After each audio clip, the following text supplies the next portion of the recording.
Hey guys, it's Steven here, and welcome back to Heart of the Matter. Now today, let's talk about food, not just because it's the Chinese New Year festive period, but simply because I guess here in Singapore we love our food anytime, all the time. So think about it. How much bakwa have you recently eaten? What about those pineapple tarts? Maybe your favorite bubble tea or that kopi and kaya combination every morning. They taste so good, but when you think about it, have you ever asked yourself just how much salt or sugar might be in them? We looked at the numbers. Reports say that most of us consume an average of 3,600 milligrams of sodium per day. That's 1.5 teaspoons of salt. It doesn't sound like much, right? But it's actually double what the World Health Organization recommends as acceptable. It also means that between 2019 and 2020, it was found that more than 1 in 3 of us between the ages of 18 to 74 had hypertension. Too much salt can also lead to high blood pressure, heart disease, even a stroke. And so the government is taking action. By the end of this year, F&B outlets will be required to include nutrition labels on their food and drinks. Called the Nutri-Grade mark, it will give consumers a clear idea of how much sugar or salt they are consuming. But salt and sugar do make many of our favorite dishes taste oh so good. So the question we want to get to the heart of today is, can a food-loving nation go to war against salt and sugar? Will this dilute the best things about what makes a good char kway teow or that bowl of fishball noodles? Will these labels make any difference to our consumption? With me to discuss this are Jaclyn Reutens, a dietitian from Aptima Nutrition and Sports Consultants. Hi Steve, nice to be here today. Thank you for having me. Chef Damian De Silva, a Masterchef Singapore judge and passionate and vocal advocate for local heritage cuisine. Hello, Stephen. Thank you very much for having me. All right, guys, thanks for coming in. Let me start by asking you, how much did you eat this Chinese New Year? Were you counting, Jaclyn, were you counting calories as you ate away? I definitely don't count calories, but I honestly did intentionally not eat very much this Chinese New Year. I was just too busy doing all the Chinese New Year festivities and getting things in order. What about you, Damian? How many pineapple tarts did you have? No. Well, pineapple tarts for me, it's something that I must have. Yeah? Okay. Because of mum. And I counted. Right. Oh, okay. From the time she started baking till now, I ate only 20 tarts. Oh, wow. That's like Was that your 10 goal? days. No, my goal was to finish a whole tin. So you were very disciplined. Okay. Yes, I was. That's unusual because most of us are not quite as disciplined. And let's talk about consumption patterns in Singapore because the Ministry of Health says that we are eating foods with way too much salt and sugar in them. I'm thinking, bubble tea, fishball noodles. Jaclyn, what are you seeing in your clinic about these patterns? Is it true we're eating too much of these? I think that yes, if I do someone's daily intake, they unconsciously are eating far too much salt and sugar. But if I didn't tell them where it came from, they probably didn't know. So a lot of it was hidden salt and hidden sugar. People do try to make the healthier choices. And I do see that in my clinic these days that people are trying to have more soupy foods versus the more fried things. Right. But they forget that they snack. I find that snacking is the biggest culprit of hidden sugar and salt in our diet. Okay. But let's talk first about the soupy dishes because a lot of times you get the impression that soupy dishes are healthier versus Yes. the fried stuff, right? That's Definitely. correct. Yeah. So in terms of like fat, yes, it's a lot lower in fat, or sometimes even no fat at all, but the sodium content is there. So whilst they may be cutting out on fat, they are increasing the sodium intake if they finish the entire bowl of gravy, of the entire bowl of soup. Okay. And that miso soup is not that healthy, actually. But you can't have your mee rebus without the gravy, right? It doesn't Correct. work. So, You can't, but you can have half of it. so the same amount of noodles, but maybe half the gravy. Would that help? No, maybe less noodles. Just go to the guy and says, can you give me half portion? Okay. Right? So eating less overall. Yeah, eating less overall. So has it got to do with the fact that we're eating more? Or is it because we're also eating more processed foods?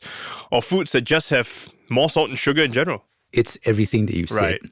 Our portion sizes have just gone up, by a small percentage every single year. Our portions are just gradually getting bigger and bigger. I'm not sure if it's because, people are serving it, maybe it's like value for money, and our stomachs are getting bigger too because it's being able to accommodate the bigger portions.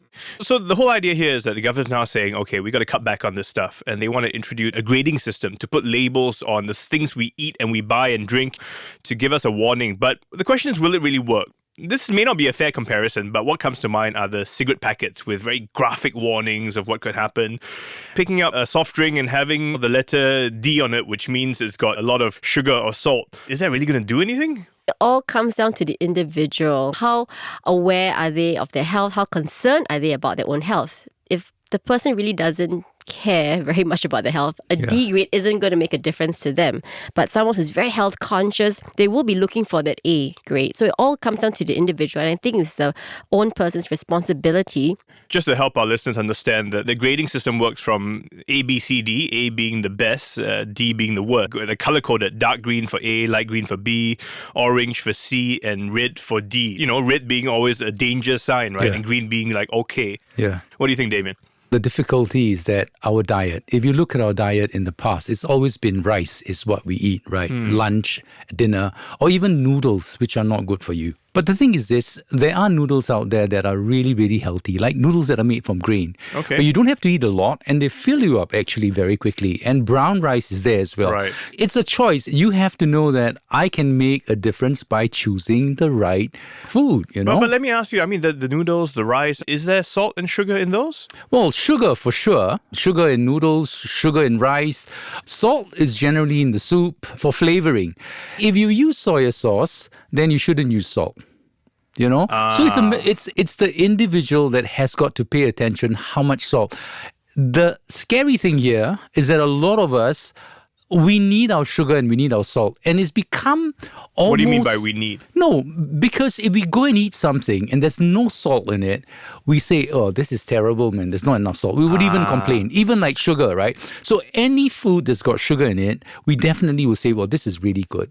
Right? If it doesn't have sugar in it, I mean, you go, even with the hawker food. So you're saying it's our taste buds that have changed? Which, you know, has over the years, we become so familiar with the salt and the sugar that it's very difficult for us to move away from it. And has it evolved progressively? So we started with a little bit of salt, then we added more and more and more every year that progresses. You know what's the killer thing? No. It's MSG. It's that MSG flavor. Right. Once you have that in your head, in your brain, right? When you eat something and you don't have that MSG flavor, then it's not enough salt. Okay, so my brain says, no, this doesn't taste nice. It doesn't have that tingle, that little bit of kick, which says yummy, right? Yeah, because it's got sweet. It's umami, right? So it's got sweet and it's got salt. Yeah. That whole term umami or something only come about in the last few years, yes. right? It's a bit of everything, I guess. Can we also blame manufacturers who have increasingly made their food more flavorful simply because... For sure. Yeah? Yes. Yes, from a physiological perspective, when we talk about sugar, we're actually referring more to the added sugars like the white sugar that we add to our tea and coffees, the brown sugars, the molasses, the honey. So rice, yes, it is a carbohydrate. It does break down to sugar, but it's still a different kind of sugar that we add to our teas and coffee. So rice and noodles, yes, we can eat them, but the quantity is very important. And if we have a choice to choose the whole grain versions, by all means, we definitely should. When we eat a lot of the white sugar, our blood sugar level rises, followed by a big decrease. Now, that drop triggers you to want more sugar. So it's like one sweet drink or one dessert perpetuates the next. So it's best like trying to get started if you can't stop. It's like a bag of chips. You don't just eat one chip. I mean, you know? finish it, right? Exactly. I've learned that I just have smaller bags of chips because then I can finish the bag and not, knowing I didn't consume as much. So we're saying the stuff being made, the stuff being sold out there, with this labeling system, they will be graded. Is that going to do anything? Do you think that's going to help? As a consumer, I feel a bit better because now I have a bit more information to know which, if on the shelf there's A, B, C, D, I guess I'll choose the A, right? The information has been out there for quite a while, you know. If you look at drinks, right, it tells you how much sugar there is in it. But who reads that? Well, that's the thing. So the same thing. How is this going to be different from what is out there? Okay, it's color-coded. So red is bad for you. I really don't think people would pay any attention to it. Right. Certain population groups would use this grading system to their advantage. People who are really, as I said, health conscious. Schools are trying to educate their students now. So I do see kids telling their parents, hey, mommy, they look for the healthier choice symbol these days. And in schools, kids are saying healthy, not healthy. It's like, it's in their vernacular. They're talking about it. So I think that certain population groups will get affected. And there's some that probably wouldn't really read the labels. They would still buy their favorite soft drink anyway, whether it was D. It almost sounds like actually a bit of a difference by the ages, because the older ones will kind of say, well, whatever, right? I just want my favorite drink or food. The younger ones are a bit more informed, and eventually, I guess, it could work.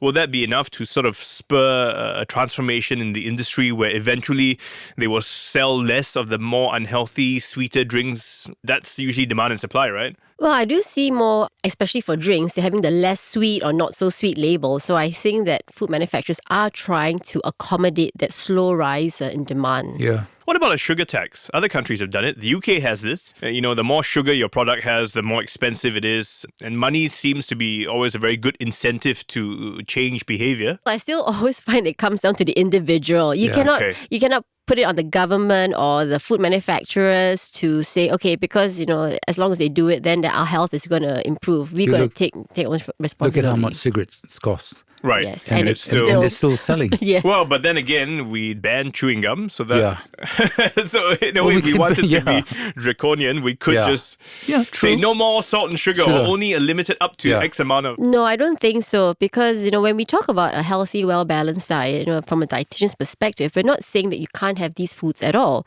All foods can be part of a very healthy, well-balanced diet. It doesn't mean that you can't have your chocolate or your sugary drinks. We're just saying that you can't have them every day. It's a once in a while type of food.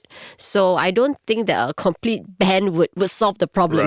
Right. Because then people are going to overeat on something else. And if you overeat a healthy food, you could still end up in trouble. I mean, we've heard that term before. Moderation is key. It's kind of, I know, but... But what is moderation? Then what is moderation? And that is true, because it'll be different for each of us, Exactly. right? I can't tell everybody what moderation is. I'm going to sit down with you, go through a diet, look at your energy needs, energy expenditure, what food are you surrounded with, and come up with the best plan. Correct. I mean, I've got a lot of clients that have to eat out breakfast, lunch, and dinner in a hawker center or food court. They don't have a choice, They don't have a choice. Yeah. But we manage. We've got to talk about hawker food, because that is an integral part of our heritage. In fact, it's now recognized as an intangible cultural heritage of humanity by UNESCO. We put that in because we want it to remain, we want it to be around, but we know hawker food isn't the most healthy.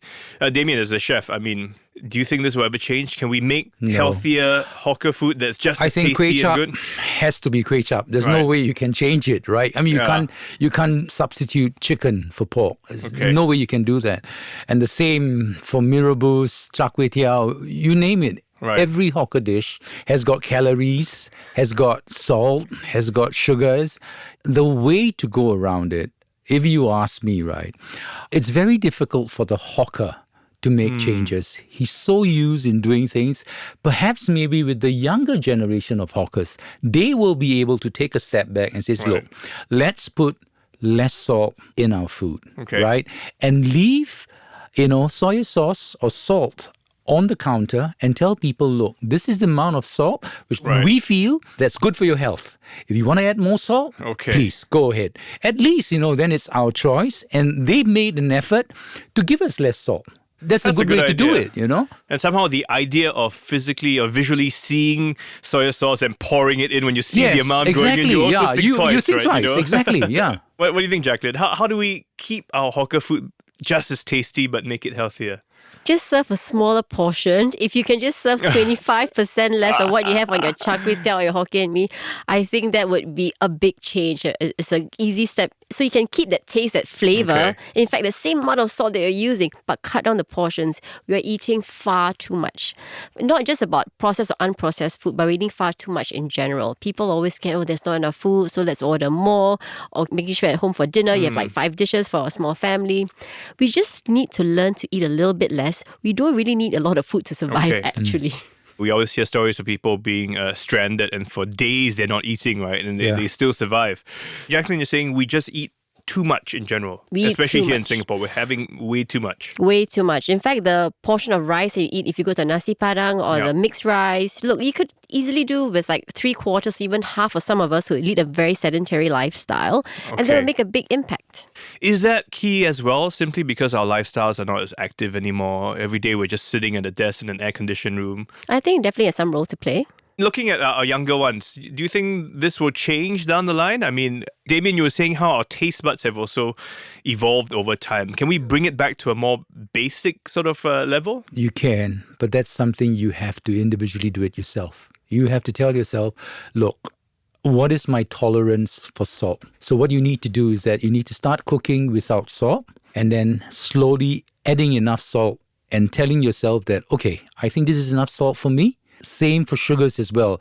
I don't drink any canned drinks. Right. Anything with sugar, even sugar cane, I don't drink. It's water. That's it. And most of the time I drink tea without sugar or I drink water. I have 1 meal a day. That's it. I've been 1 meal for a very long time. Wow. I mean, I'm not skinny. Wow, very sexy, I wish man. I was skinnier, right?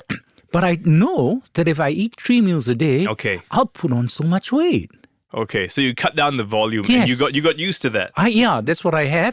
It's either breakfast. It depends. If I went for dinner with my friends last night, then I won't have breakfast. If I didn't go out with them, Right. I'll probably eat about 11 o'clock.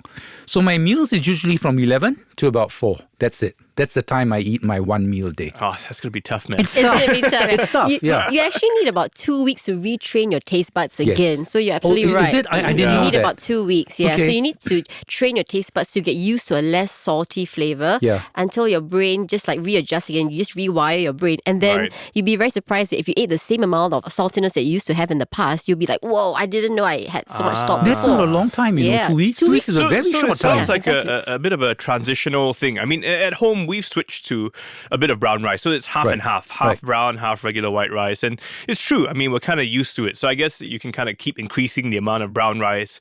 Is that what you're saying, Jaclyn? That we should slowly sort of bluff ourselves in a way by cutting down on it? No, I don't know. say bluff. Make it sound like a bad thing, but it's more sort of like make small steps. All we ask is small steps, like first cut down the amount of rice that you're eating, and then transit from half brown rice to half white rice. I even tell my patients to change their brand of rice every Yes. time. Yeah, you why can even change do the white brand? rice just for a change. I like variety. Variety is literally the Okay. spice of life. Even vegetables and fruits, I'll tell don't just keep eating the same vegetables. Although you like it so much, change it. Even fruits. I know people who have eaten apples only for years. I'm like, come on, there's so many other foods. So even for your rice, even your noodles, change it one brand to another. You can do a bag of white this time. Next time do a bag of brown. Next time a bag of unpolished rice. Change it around. How does the variety, I mean, besides being interesting, does it help in being more healthy? Yes, it does, because different kinds of rice offer different benefits, like different amounts of fiber and different taste, and just tells you that you don't have to keep to the same thing every Okay. single time. Yeah.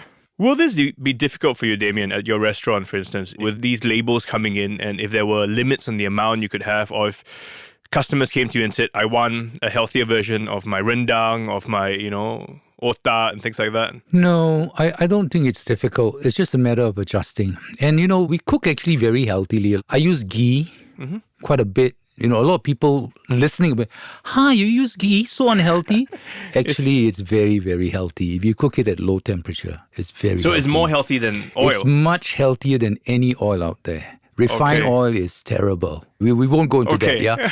That's another time Another for that topic for story, another yeah. day, yes. We can tell people this is how we cook, and then they can decide with what the government is suggesting whether we are cooking healthy or not. I'm all there. I think, cooking healthy is a very important thing. You want your customers to come back. Yeah. You don't want them, hey, look, I can't eat this, I got diabetes. Right. Then that's not good for you as well, right? My biggest challenge, I think, would be my kuehs. Okay. Because of the sweet that's in Yep. there. Although I use only gula melaka, still it's sugar, right? So that's the only thing I worry about. So even with my kuehs, I taste it and I tell my kueh girls, it's too sweet, less sugar. Right.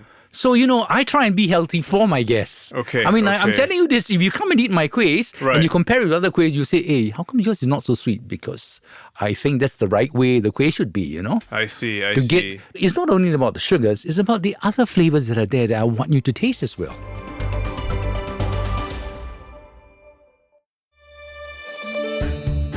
Are you looking for ways to make your money work harder for you? Or need tips on saving, investing, and making financial decisions? Join me, Sarah Alcalde, on Money Talks, CNA's top personal finance podcast. From investment basics to the FIRE movement and legacy planning, I look at financial trends and news stories that matter to you. Check out our complete playlist on the CNA app, Apple and Google Podcasts, or Spotify. You can also follow us or subscribe for new weekly episodes. I've come across a few places where I heard of a healthier bakwa, for Yeah. instance. They had less fat, they use better pork, things Right. like that. So there are ways to try and make many of our favorite foods a little bit healthier.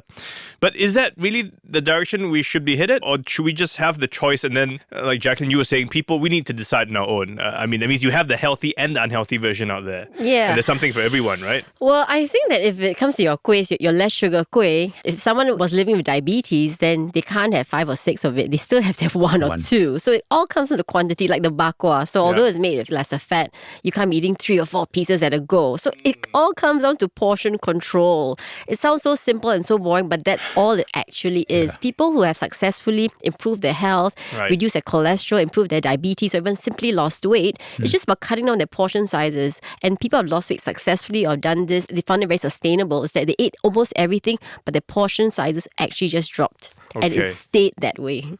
We worked on an episode on intermittent fasting, and for a few months I did that. And I did lose some weight, and I have sort of kept some of it. But I realized that one interview with the doctor, he said, when you eat, your body never rejects anything, but the food starts coating your organs. So, imagine your stomach's full, and then it starts coating your kidneys, it starts coating your organs. That's when I thought, okay, with that in mind, I better start eating less, So a large portion of it has to do, pardon the pun, but it is about portions, right? You're saying? Absolutely. It's all about portion control. So you still could go eat your rendang and all your curries, but just cut down on the portion sizes. And this labeling, will it help with our supermarket shopping experience as well? Do you think it will help change habits, Damian? I think for people who are looking at the labels, for sure, it will help. So I think what we need to do is actually we need to educate the public to tell them that, hey, look, before you buy anything, look at the labels, because that will tell you whether or not what you're putting into your gut is healthy for you and, more importantly, for your family. Okay. You got to look at your kids and what they eat. I always tell this to people, I said, they are the ones that are the future. If you're going to feed them food that's going to make them unhealthy, by the time they reach adolescence, they're going to be unhealthy already. Yeah, but they may blame inflation and say, but, good food is more expensive. And unfortunately, the healthier foods out there tend to be marketed as more expensive. They do, yes. I know I had this question before about brown rice and white rice. Yes, it tends to be a bit more expensive, but I've seen the price is only about $1 or $2 difference. Yeah, so it is slightly expensive, but it's not tremendously expensive. And it goes a longer way. It's going to help you more in the long run. Everyone has a different way of living. Even you live in the same household, but your food choices are tremendously different. Okay, the labeling will come in by the end of this year. I mean, if you could give any advice to our listeners, Damian, you want to go first. What are maybe the 3 things you would share with them in terms of how they should approach this, look at this? What would you want to encourage people to change as well, I think that they should look at it for the long term and tell themselves that, this is going to make me a healthier person. I can live longer. I can eat more. And more importantly, I think you can live more healthy. That's something which is important. All of us want to live a long life, right? And to get there, you have to be healthy. You have to tell yourself that instead of putting 1 teaspoon of sugar into my coffee, I'll put half. And if it goes half in 10 years, it's a lot of sugar, Right? So I think that's the outlook to take, that you can eat whatever you want to, but just be aware of the sugar and the salt that you're putting into your body. Go and eat. Have your char kway teow, right? What I do, I love my char kway teow. I don't put sweet sauce. I only put chili, right? And I tell the uncle, I want more ingredients, but less kway teow. Right, okay. I know lap cheong is bad for you. I know siam, probably not that bad, but that's just what I do.